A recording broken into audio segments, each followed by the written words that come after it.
concepción del espectáculo se llama fantasía porque me refiero sobre todo al proceso creativo que hay previo a la creación de un espectáculo o de un proyecto. Entonces la fantasía es como qué pasaría si hiciéramos esto realidad, y lo quería simplificar en 3 piezas. En la primera parte, Enmascarada de amor, quería hacer más una especie de lenguaje de ese tipo de danza española como lo que se veía en la televisión en los 80, 90.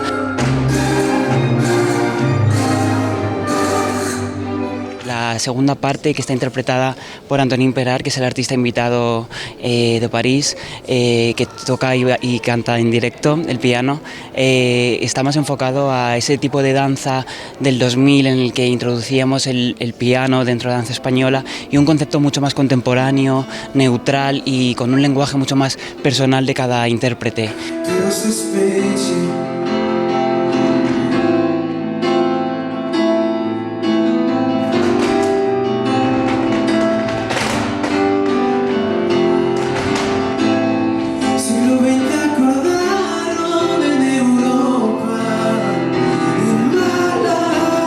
Y en Danzas Fantásticas ya es como el culmen, la actualidad,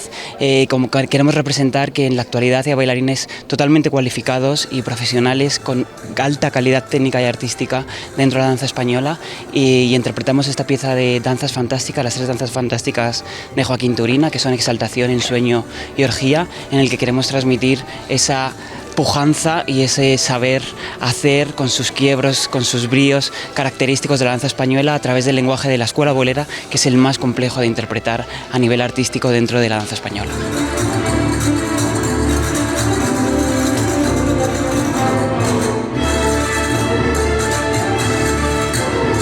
El público catalán es especialmente puro y sabe valorar mucho el arte y la danza en todas sus vertientes.